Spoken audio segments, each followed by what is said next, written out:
Are you a consumer or are you an investor? I don't have enough money to. Yes, you do. Are you investing in yourself? Are you investing in your health? Here's an investment. Drink water. Doesn't even have to be bottled water. Get your head off this bottled water.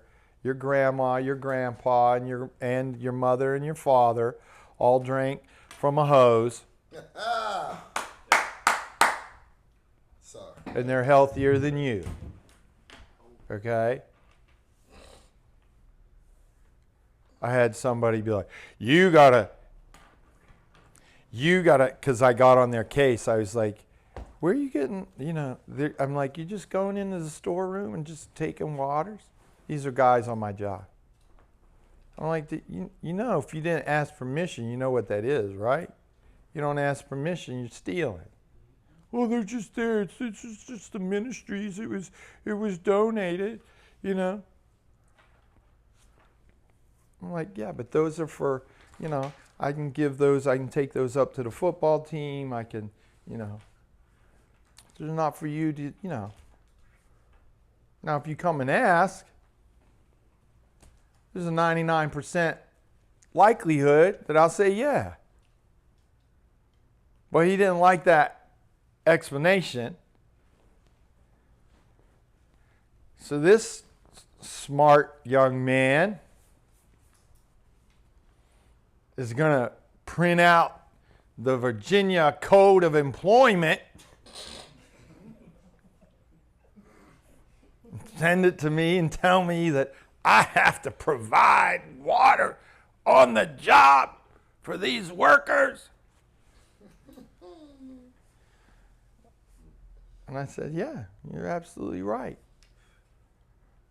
I said, every morning there's a hose right there. No, that's right. Yeah. And there's a cooler. And I bet you for the amount of water that you would drink in a day, it might take you an extra 2 minutes to take that hose and drain it into that cooler and throw that cooler on the truck. There you go. And you know what? I will pay you for those 2 minutes. I will even do you one better. You don't even have to bring that water from home. You can come on the job, clock in. I'll pay you for 2 minutes to put that hose in that cooler and put it on the truck.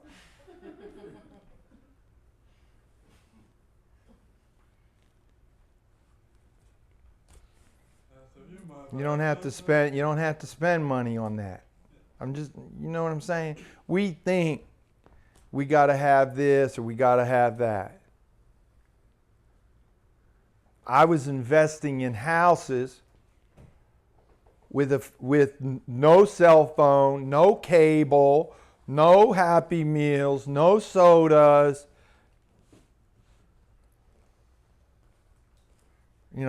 But we think we got to have the Happy Meals, the sodas, the latest phone, the apps, everything like that. I'm just telling you. I have what I have because I didn't have a car payment. I didn't pay for full coverage on my car. I hoped somebody would hit me.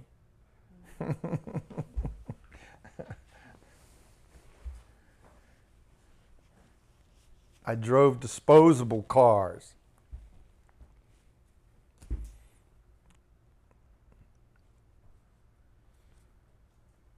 Could I have had a car payment, which then in turn, because I had a car payment, because it had a lien, I'd have to have full coverage insurance? Yeah, I could have. Could I have had a cell phone? Could I have had cable? Absolutely. But I wouldn't have had my first rental house.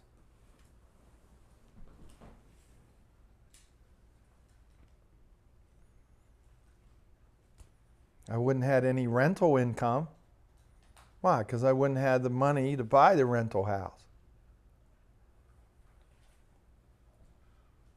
But when you don't have a cell phone and you don't have a cable bill, and you're not spending your money on sodas, and you're eating it, and you're making your meals, and you're carrying your lunch, and you're not buying bottled water, and you're not, and you don't have a car payment, and you don't have to pay full coverage insurance, guess what? You might have some money to invest in some real estate. You might have some money to put into a college fund or into the stock market. Well, yeah, and do that. Do that for 5 or 10 years. I know I look young, but I'm 60. So what I have now is because I used to collect cans on my Sunday walk with my 3-year-old children. That was our entertainment. That was our Sunday entertainment. We didn't go to the movies.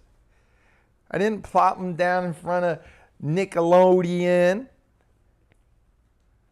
Hey, we're going for a walk. Let's fill up this little red wagon with aluminum cans, because that's Dad's gas money for next week. It's choices. What are you going to do? You believe? What's your mindset? That's the other thing about the reason why the devil can look at you is because all of us, we have a mindset. And the mindset is what keeps us in this repetitive action, which creates patterns, which can be observed by our enemies and by our friends, which can be used against us or for us. So if you have an investing mindset, you'll drive a car with 250,000 miles on it. And be like, hey, it's transportation. Doesn't matter. As long as I get there on time, who cares?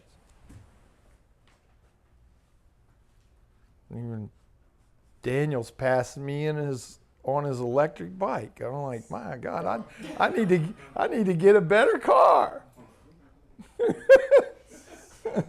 I'm out there. And Daniel's like, hey, see you when you get there.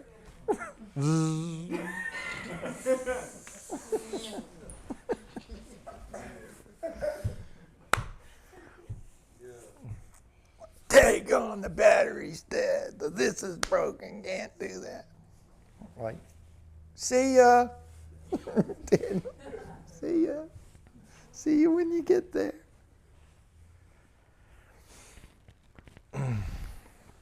What time is it? Oh, all right.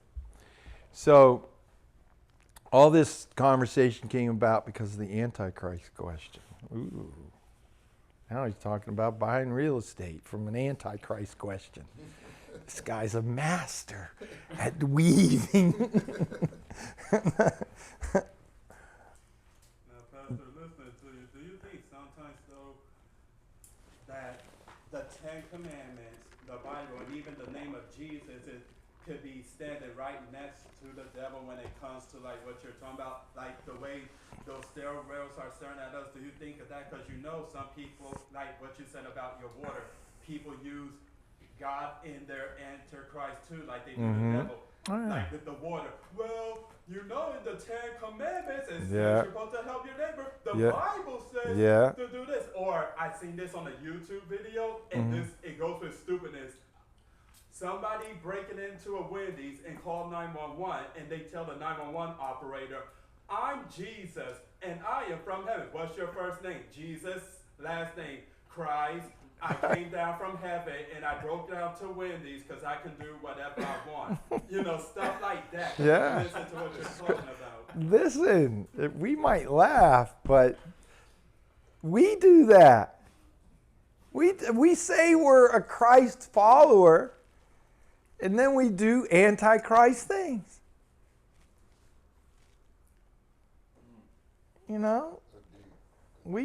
We do that all the time. And, that seems to be a little silly, extreme thing. But, that's essentially what we're telling ourselves. I can do this because I, and then we rattle off 10 reasons why it's okay for us, to do this.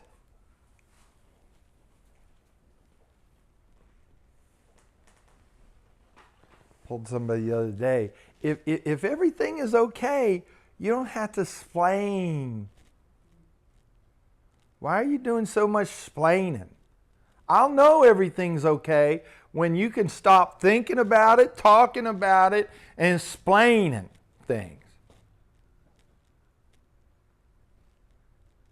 Because why? Then it'll just be a non-fact. It's just nothing.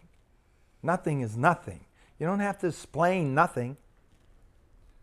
As long as you're having to explain things, make excuses for things, trust me, it's still a thing. I think it's a good idea to take a vow of silence. Huh? Because we can kidding around with that. Because I'm always telling everyone to take a vow of silence. Yeah, a vow of silence, yeah. Tell me, and it gets on me because he gets aggravated for a while. So you got to talk. We got to say something. Serious, and I had to talk a little bit. So I just felt like that was best for me. Because when I talk, it usually pisses people off or gets me in trouble. Yeah. I just, Yeah. what do you think about that idea? Hey, that's why dogs are our best friend. Can I take a vow of silence? Because that's why dogs are our best friend, because they don't talk. Can I take a vow of silence? But honestly, the thing that I plead the fifth. off is you I just saw a thing today. Early this morning. You think your pastor's in deep prayer early in the morning, 5 a.m. And somehow I got on a clip of the baby. Everything now, everybody's doing the baby version and they're redoing their clips. Maybe y'all, this has been like in the past, just seems like it's just been popping off in the last 4 months. That, like, they'll have Donald Trump, the baby, talking to Putin, like, and these are actual conversations, but they've got the baby version of Donald Trump. So you got the baby version of Joe Rogan talking to Theo Vaughn, Anyways, I'll give you the joke on that. Joe Rogan says something to Theo Vaughn. Like, what do you think about Colin Kaepernick and what he's up to? He's like, I call, and these are baby heads on them now. He says, oh, Colin Kaepernick, I call him Throsa Parks. Throsa Parks. If you don't know, Colin Kaepernick's a quarterback. Anyways, Throsa Parks. But that clip led to, then it's like another clip and another clip and another clip. You clip and they keep coming. Then it shows this guy getting arrested. And he's obviously high or drunk. And the state trooper's like, what's your name? And you're catching just this part of the conversation, videotaped, and the guy goes, I'm not going to give you that answer. And the cop says, well, you really, you're not going to give me that answer? And he's like, and then he just breaks into this, please, I beg, please, please, number 5, please, 5th, please 5, please 5, please, I beg, I beg, please 5, please 5, please 5. And the cop's like, what is your problem? He's like, I'm pleading the 5th.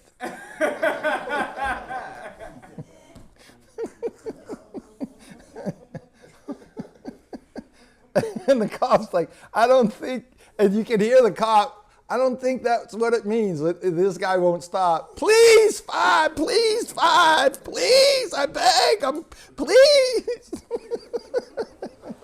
and then you hear the cops. It's like, because this guy won't stop. And he knows he's just being smart. He's like, what are you doing? Because he just breaks. And he's like, you should be a lawyer. You ever think about being, you hear the cop, you ever think about being a lawyer? Anyway, yeah, you can plead the fifth.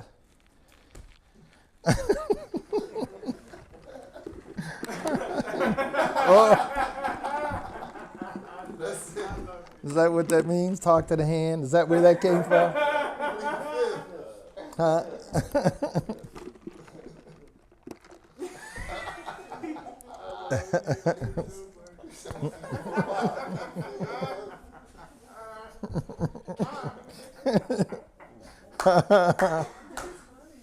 It's like this. Huh? You could do this here. And then, huh? You know what this is? It's not peace. It's Second Amendment. The Second Amendment is the right to shoot someone.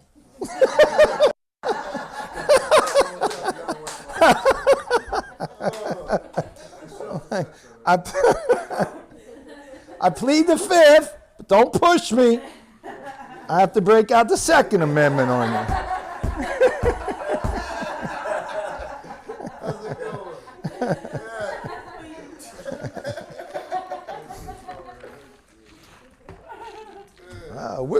We're cool. I don't know. Is he talking about the Second Amendment? Did I just piss him off? He's going to shoot me?